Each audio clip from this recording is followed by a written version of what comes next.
नमस्कार दोस्तों, आप सभी का स्वागत है हमारे YouTube चैनल में। दोस्तों, भारत एक बहु संस्कृति और बहुभाषाई वाला देश है। भारत में सैकड़ों प्रकार की संस्कृति और बोली भाषा देखने में मिलती है, जो भारत की मजबूती भी है और भारत की पहचान भी है। दोस्तों, किसी भी भाषा का तार उसको बोलने वाले लोगों के भावनाओं से और उसके संवेदना से और उसके जीवन से जुड़ा हुआ होता है। और भाषा किसी भी संस्कृति का वाहक माना जाता है, यानी कि हम भाषा से ही अपनी संस्कृति को एक पीढ़ी से दूसरे पीढ़ी ले जाते हैं। हम भाषा के माध्यम से ही अपने आचार व्यवहार और संस्कार को सीखते हैं। और भाषा एक ऐसा माध्यम है जिसके द्वारा हम अपनी जो भी जानकारी है या तो अपनी जो भावनाएं हैं उसको हम लोगों तक पहुंचाने का काम करते हैं। भाषा को सामाजिक तौर पे अगर देखा जाए तो हमारी जो समाज की परंपराएं हैं और जो समाज के जो इतिहास हैं उससे भी हमको जोड़ने का काम करता है। तो आज 14 सितंबर है, जिसको हम लोग हिंदी दिवस के रूप में मनाते हैं। तो हिंदी हमारी मातृभाषा है और हिंदी भारत की जनभाषा भी है। जनसामान्य में सबसे अधिक हिंदी को बोली जाती है भारत में। और अगर अंतर्राष्ट्रीय परिप्रेक्ष्य में देखा जाए तो हिंदी विश्व की चौथी सबसे अधिक बोली जाने वाली भाषा है। और अगर 2011 के जनसंख्या के रिपोर्ट के आधार पर देखें तो 42 करोड़ 20 लाख लोगों ने, मतलब भारतीयों ने, हिंदी को अपनी मातृभाषा के रूप में स्वीकार किया था, प्राथमिक भाषा के रूप में माना था। हम देखते हैं कि हिंदी हमारे देश को जोड़ने का काम करती है। आज़ादी के आंदोलन के समय आज़ादी के आंदोलन से संबंधित जो भावनाएं थी या तो राष्ट्र से संबंधित जो लोगों की जो आत्मीयता थी, इन सभी भावनाओं को पहुंचाने का महत्वपूर्ण काम किया था।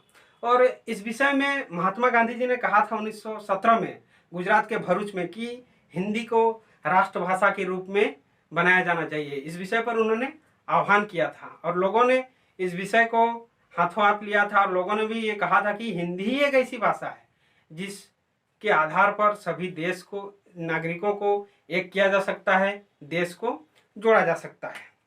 हिंदी हमारे देश को एक सूत्रों में बांधने के साथ साथ ही हिंदी हमारे देश को विश्व में एक स्थान या तो एक परिचय भी दे सकती है। और हिंदी भाषा में जो सरलता होती है, सहजता होती है और शालीनता होती है, जो हमारे जो भाषा की या तो हमारे जो संप्रेषण को मतलब सही तरीका से अभिव्यक्त कर पाती है। इस तरह से हिंदी हमारे जीवन में बहुत ही महत्वपूर्ण है, हिंदी भाषा। और हिंदी भाषा से हम आत्मीयता के साथ जुड़े हुए भी हैं। और हिंदी भाषा का अगर उत्पत्ति हम देखते हैं तो हिंदी भाषा का उत्पत्ति प्राकृत भाषा के अपभ्रंश से हुआ है।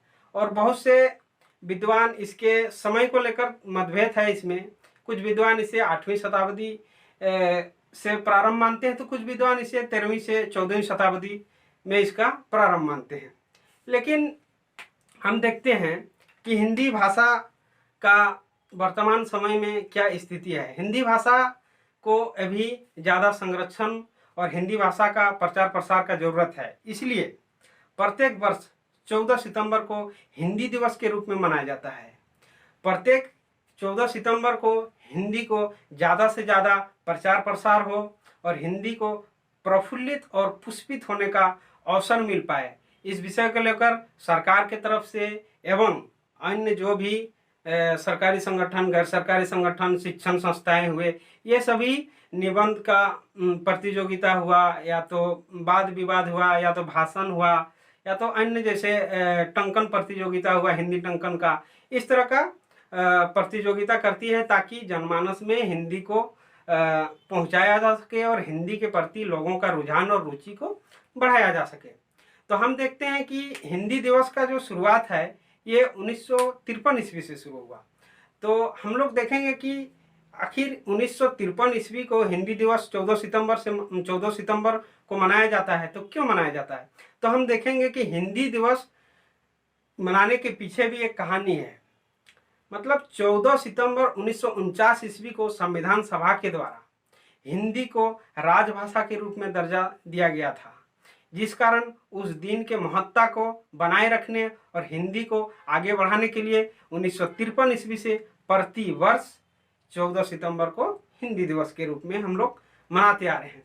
और हम लोग कुछ उसके पहलू पर भी देखते हैं, जो संवैधानिक पहलू हैं, जो भारतीय संविधान में उसके बारे में व्याख्या किया गया है और व्यवस्था भी भारतीय संविधान में उसके बारे में दिया हुआ है कि हिंदी को एक राजभाषा के रूप में दर्जा दिया गया है। तो देखेंगे कि आर्टिकल 343 के 1 में ये चर्चा किया गया है कि हिंदी भाषा को देवनागरी लिपि के आधार पर उसको राजभाषा का दर्जा दिया जाता है। और हम देखते हैं कि राजभाषा से संबंधित और बहुत से व्यवस्थाएं की गई हैं भारतीय संविधान में। भारतीय संविधान के भाग 17 में आर्टिकल 343 से लेकर 351 तक राजभाषा संबंधी जो भी व्यवस्थाएं हैं संविधान में की गई हैं। और इसके अंतर्गत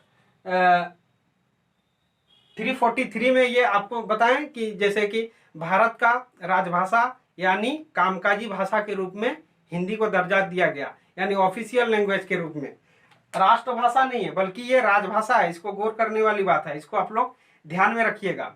इसके बाद आप लोगों को बता दें कि 1950 ईस्वी में भारत के राष्ट्रपति उस समय तत्कालीन डॉक्टर राजेंद्र प्रसाद जी थे। उन्होंने भारत के संविधान का हिंदी में अनुवाद करवाया। मतलब भारत का जो मूल संविधान था ये अंग्रेजी में था, इसका हिंदी में अनुवाद बाद में किया गया। उसके बाद सभी सदस्यों के द्वारा उसमें हस्ताक्षर भी किया गया था। लेकिन यहाँ पे आप लोगों को याद रखने की बात है कि भारत का संविधान हिंदी में एक प्रति बनाया गया, लेकिन जो बाद में क्रम से विभिन्न समय पर जरूरत के अनुसार संशोधन किए जाते रहे हैं, तो उन संशोधनों को उस हिंदी प्रति में ऐड नहीं किया जाता था, जिस कारण से बाद में 1987 में संविधान का 58वां संशोधन किया गया।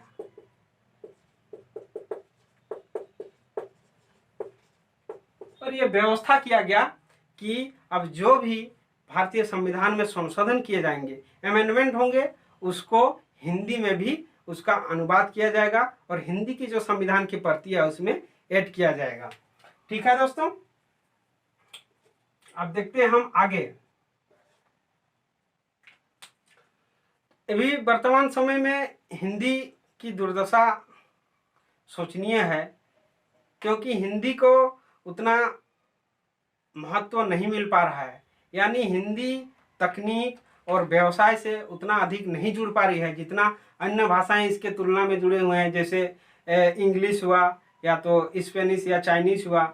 तो इस तरह से ये हमेशा से विचार का विषय रहा है कि हिंदी को कैसे आगे बढ़ाया जाए और हिंदी को कैसे जनमानस में समाहित किया जाए कि जनमानस उसको अपनाने को स्वीकार करे और जनमानस इसमें गौरवान्वित महसूस करे। इसलिए हिंदी को लेकर हमारे सरकार के द्वारा भी पहल किया जाते रहा है और प्रत्येक वर्ष हिंदी दिवस के रूप में भी मनाया जाता रहा है और सरकार के तरफ से विभिन्न ऐसे प्रोग्राम चलाए जाते रहे हैं। नमस्कार दोस्तों।